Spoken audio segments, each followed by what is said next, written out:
نبی پاک کا دربار تھا، حضرت عمر آئے، ہاتھ میں تورات شریف تھی۔ حضرت عمر نے نبی پاک کے پاس بیٹھ کر تورات پڑھنا شروع کر دی۔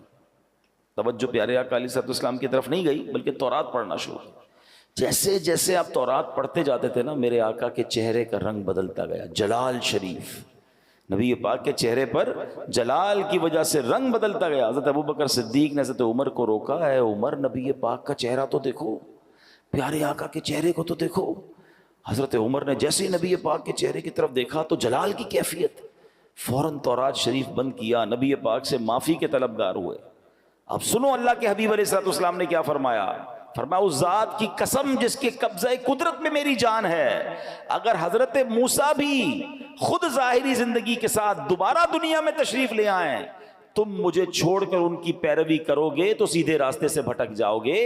اگر اب حضرت موسیٰ ظاہری زندگی کے طور پر واپس آ جائیں تو وہ بھی ضرور میری ہی پیروی اختیار کریں گے۔ یہ کیسا پیغام ہے، یہ کیسا میسج تھا، اللہ اکبر!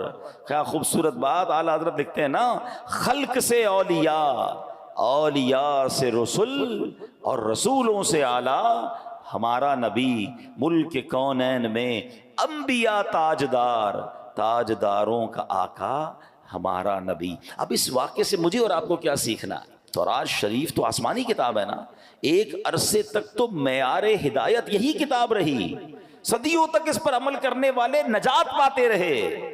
وہ بلند شان والی کتاب ہے جس پر عمل کر کے اونچے مقامات لوگ پایا کرتے تھے، جس پر عمل کی برکت سے بنی اسرائیل فتح پاتے تھے، اللہ پاک کی رحمتوں کے حقدار بنتے تھے۔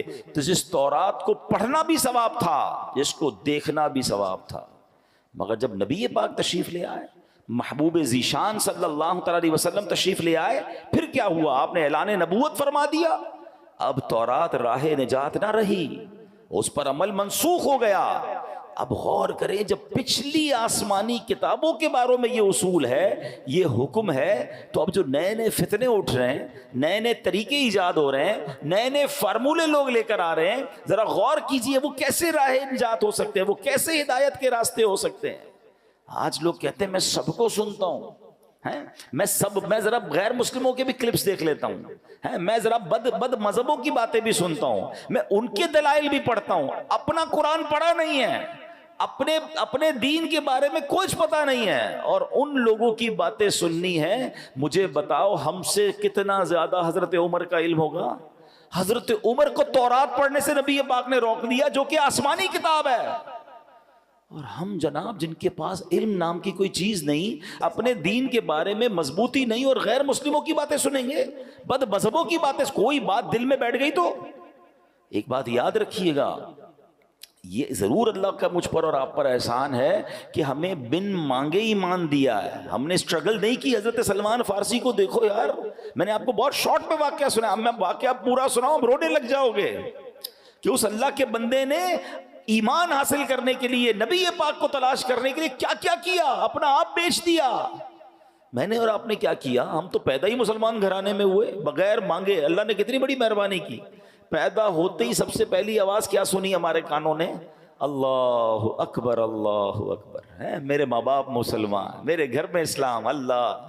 کبھی سوچو اگر میں اور آپ کسی اور غیر مسلم خاندان میں پیدا ہو جاتے تو کدھر جاتے؟ کیا نہیں ہو سکتے تھے؟